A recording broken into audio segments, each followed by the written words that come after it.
A lot of you guys have recommended me to see Jamie making his Rogan Josh curry, and today we're gonna see how he makes it. Now, let's get started. Oh, and be sure to give the video a like and a share. Okay, so if you want that epic curry feast that's going to change the way that you have curries in your home, then you've got to get your 30-minute meals frame of mind going. You need your board, your wet cloth underneath so it doesn't move. No, this is very true. You need all your mise en place ready and set in the kitchen to make whatever you're gonna make. You may even want your little bit of chili jam ready for this recipe. Maybe. Let's do this beautiful vegetable curry. It's absolutely gorgeous. I'm going to do Rogan Josh with butternut squash and cauliflower. Oh, this is gonna be nice. But I thought that Rogan Josh was more of a meat-based type curry or stew. I mean, in general, even when you go to India, a curry recipe varies from house to house, region to region, so it doesn't really matter. I'm going to start that off with 2 onions. Just going to peel these little babies. Sort of do them as fine as you can. If you haven't got very good knife skills, don't worry. We can just do the best we can, and then we can chop through them afterwards if we're bothered. Now, this I agree with Jamie, that if you're practicing cooking at home, it doesn't really matter, like especially a recipe like this, a stew, it's not important. If you're gonna be working in a professional kitchen though, it is important. So the 2 onions is the start of our curry story, okay? We're gonna go in with some olive oil into the pan. No! Jamie's using olive oil today. Well, you know, it's a good thing that I'm reviewing this and not Uncle Roger, because Uncle Roger would be a lot harder on him than I'm gonna be on Jamie. He put olive oil on everything. Do you shower with olive oil also? Don't go get massage from Jamie Oliver. He will put olive oil on your body. Put the onions in. Get yourself a spoon. Have a little shake up. You can get these from every single supermarket, pretty much, down the market. No, this is very true. Butternut squash is super easy to get. At least where I live, I can't get any other type of squash unless I order and import it. Blue Hubbard squash, acorn squash, spaghetti squash, even pumpkin is a little difficult to get. But Blue Hubbard, can't find. Cut right in the middle, carefully, hands out the way. Right, the seeds are in here. Let me just show you. You know, I don't have time to go peeling that. I'm sorry, what? What did Jamie just say? You know, I don't have time to go peeling that. He doesn't have time to peel the butternut squash. Really? But you need to peel it. I mean, the skin's edible. You can eat it. But it's extremely tough and fibrous. Take the end off of this part. I put it onto the flat cut edge. I put a nice big chopper in the middle. Hands out the way, right? And then I go through like that. Now, this is a very good thing that Jamie is showing you. A very good technique. What happens normally is that whenever you cut aubergine, courgettes, anything like this where it's round, if you don't square off any of the corners, they typically roll, and this is when you can cut yourself. Now, if you look at that sort of side of the butternut squash there, when it cooks, it's sweet, sweet, sweet, and it's chewy and delicious. Even though that is paper thin, as he said just now, it's chewy. I mean, it's not like potato skin. Potato skin is very thin, so you can eat it. It fries up excellently. Do not waste your time peeling it, unless you're a mug. Unless you're a mug. Sorry, what? Did he mean muggle? Like non-wizard folk? Is he meaning that? I'm cutting the squash into sort of chunks like this. They're about 2 centimeters thick. The thing is with the butternut squash and many things, the smaller you cut it, the faster it cooks. And with this, since he's also leaving the skin on, you may want to cut it into bite-sized pieces and not these big pieces where you get to really chew that skin, yeah? Next job, cauliflower, cut it in half, cut it in quarter, and then just cut it up any way you like. Cauliflower in curries is incredible. Cauliflower is very versatile and very good if you want to make like a different variation on a vegan meal or anything. The only thing is, I'm surprised he's not using the leaves. Because in the last video, Jamie used the cauliflower leaves to make the pizza. I really like the leaves in this dish. What? Like, it's insane all these people. I'm going to use a paste here. Wait. You can basically do any What is flavour this? curry you want, from korma. I'm using Rogan Josh in this one. These pastes, it's not like buying a sauce, a pre-done sauce. They're not that great, okay? No. It's funny too, because Jamie has a lot of pre-made sauces available that you can buy. Because it's just ground down spices, okay? And a little bit of oil. For 30-minute meals, this is so convenient because you get incredible flavour very, very quick. Now this, I fully agree with Jamie. If you just buy Mayploy or Cock brand curry paste, it's easy, it's done, it's ready. You can make it immediately, 15 minutes. Unlike a lot of YouTubers which show you how to make a curry from scratch, which is fine, but it is a lot of effort to make a curry from scratch. instead of just buying something that's easy. And in the end, you need to see what you value more. Do you value making this, spending a couple hours to make this from scratch, or your time, which with your time, you never get that back? Add as much chili as you want. What I kind of like to do is put one chili in. There's a bit of chili in that paste anyway. Ah, and he left the seeds in too. Good, very good. Just 4 cloves of garlic go in. He wasn't even bothered to peel the garlic. It doesn't take a long time to peel garlic. It takes a second.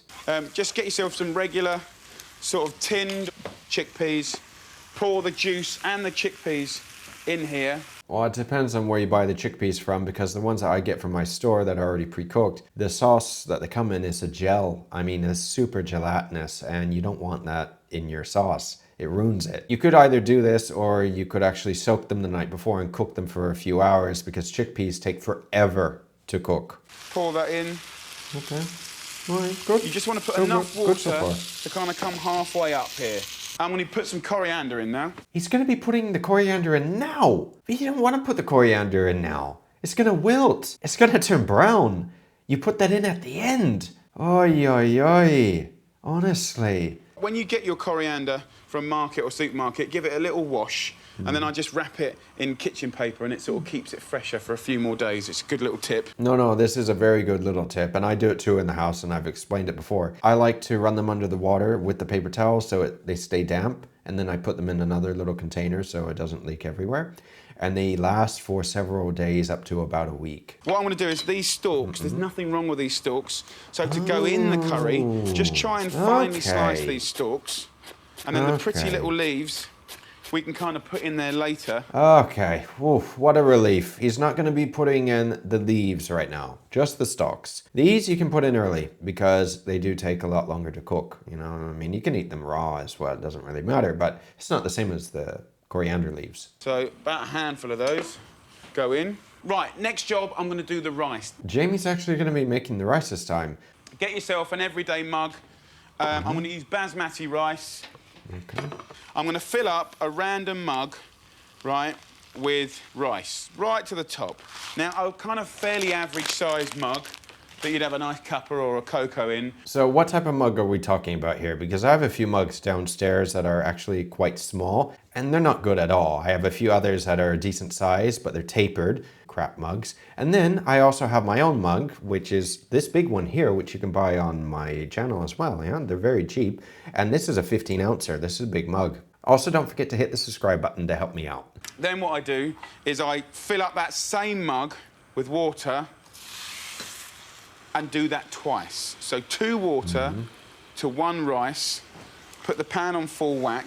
So Jamie says basically 2-to-1 ratio. Now he's using basmati. There are many different types of rice in the world. There are actually over 40,000 different types, or maybe even over 100 that, well, 40,000 that we can eat, but over 100. And they all have different measurements with water and cooking times and everything else. With the basmati, it really depends on the type of basmati that you're using, the brand as well, because not all cook the same. I'm going to season that water, therefore, with some salt. Okay. I just put a little bit of olive oil on the water like that. No! Just because it's the absorption method, the oil just kind of stops it all kind of sticking together. It's just a little bit. Right, so for everybody learning English, I'm going to teach you a new word today, okay? If there are any kids watching, cover your ears. When somebody's saying that you can add oil to pasta or rice like this, you can say horse shit. Basically means it's bogus. That's not true. You know, if you've got any spices that you like, cloves. For some reason, I'm really into cloves at the moment. What? Just gonna put some cloves in there. He's really into cloves at the moment. I guess he really likes cloves. That's why he has a bloody mason jar full of them. I still have a little container of cloves that I've had since Lyon, France. That was back in 2017. Like that. But you could just do plain, whatever.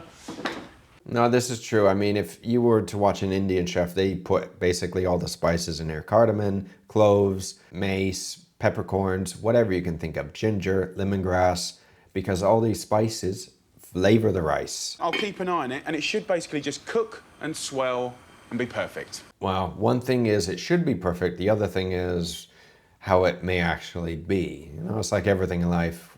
It should be this way, but, you know, maybe it's not. I've got a little lemon who looks a bit lonely, to be honest. Cut it into quarters, cut it into half again. So into eighths. and then we're going to slice it up. No, don't tell me. It's not going to be peeling this either, is he? Today we just don't peel anything. That's how it is. Please, please, please, if you love rice, you know, whether it's Indian or not, this is a thing that is like as cool as applesauce and roast pork. Well, you can see that he's passionate about it, no? Just with the BAM! Is lemon pickle really something that is a must that goes with curries and with rice all the time in India? I didn't know this. No, honestly, I didn't. I mean, I've used chutneys, I've been to a bunch of Indian restaurants, I've worked with Indian chefs. I've never heard this before. We've sliced it up. It's taken me 40 seconds, okay? We go olive oil in a pan. What? Right? A tablespoon or a bit. Not more olive oil. God, we've already added olive oil to the curry, then to the rice, now to this too. He's gonna run out if he's not careful. Turn the heat up. I'm gonna have a little bit of mustard seeds, black mustard seeds. Okay. Of course, if you haven't got them, you can still do it, but this is a layer of flavour that is very, very good. About a teaspoon of turmeric goes in. So that's the spices just cranking away there. This is true, and Jamie right now is extracting more flavor from the spices. We've seen Chef Ranveer and other Indian chefs do this. You add fat to the pan, you heat that up, and then you add the dry spices to the pan, and that extracts more flavor, more fragrance. Everyone thinks pickles, chutneys take hours of cooking down. Well, Watch yeah. this. I mean, that's like pretty normal. You can make it in like 20, 30 minutes, a super quick chutney, or 10 minutes, but why? What trick is Jamie have here? It's gonna be quick, 1, no? 2, 3, 4, 5, 6, 7, 8, 9. Not even on the heat. 10. It's done. That is it. I mean, the lemon is not going to be fully cooked. It is going to be somewhat cooked, at least the center, but the skin's not going to be fully cooked here.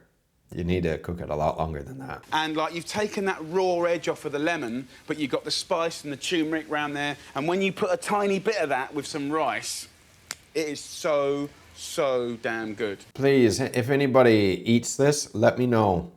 Yeah, if Jamie is right with this, or if he's just making it up. So a little 10-second lemon pickle that will completely put an edge on your curries. Well, I guess this can be a replacement for the mango chutney. Hiya! You've got to have poppadoms with a curry, do you know what I mean?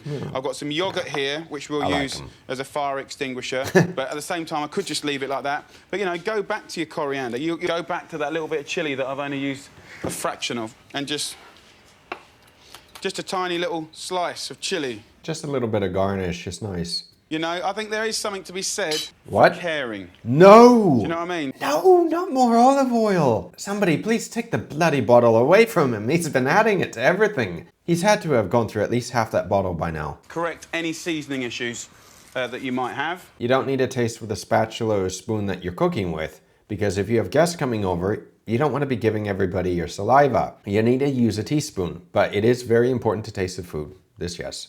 Always nice to have a squeeze of lemon at the end of Curry World. Just put a small half bag of spinach in, right? It will look like it won't fit in, but in 20 seconds that will just wilt. At the end of the cooking process, we're going to put the spinach in. And not only that, but the baby spinach, you didn't sift through it to see if there are any bad pieces, and we didn't take off the little stems. The baby spinach that I get, it's not baby spinach. You get leaves like this and like stems like this. It's like wood. You have to break them off. Just move that around like this.